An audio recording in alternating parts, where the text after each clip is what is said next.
Sinabi ni DILG Secretary Mar Rojas na napakahalaga na mapanatili ang magandang relasyon ng Pilipinas at Malaysia at kung hindi mareresolba ang nangyayaring standoff sa Lahad Datu ay madadamay ang mga hanapbuhay ng mas nakararaming Pilipino na naninirahan doon. Ayon pa kay Rojas, ginagawa ng paraan ng pamahalaan na maresolba ang sigalot sa mapayapang solusyon, sa mapayapang paraan at ang prioridad ng pamahalaan ay ang kaligtasan ng lahat ng mga Pilipinong naroon sa Sabah, Malaysia.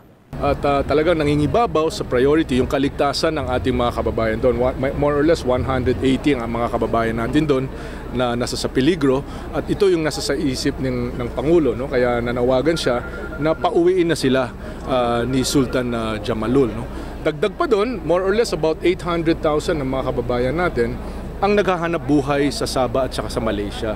Napakahalaga na manatiling maayos ang relasyon ng Pilipinas at saka ng Malaysia dahil itong hanap buhay na ito ay malalagay sa alanganin, no? Madadamay sila, mga inosente sila. So ito yung nangingibabaw sa pag-iisip ng ating Pangulo. Unang-una yung kaligtasan ng ating mga kababayan at yung pagpapatuloy ng paghahanap buhay ng ating mga kapwa Pilipino dun sa Sabah, no? Hindi rin tama ang hakbang na ginawa ng mga supporters ng Sultanate of Sulu. Ayon nga sa kanya, hindi ito ang tamang paraan para tugunan itong claim ng pamilya Kiram at meron namang ibang fora para dyan. Sinabi rin ni Rojas na inatasan na ng Pangulo ang Department of Trade and Industry na magpadala ng mga logistical support sa mga isla ng Tawi-Tawi, Sulu dahil naapektuhan din ng mga kabuhayan ng mga nanirahan doon mula na magkaroon ng standoff at nahinto ang barter trading na magkamit bahay na bansa. Dahil yung tawiran nga ay nilagyan na ngayon ng border control ng Malaysia at saka ng Pilipinas.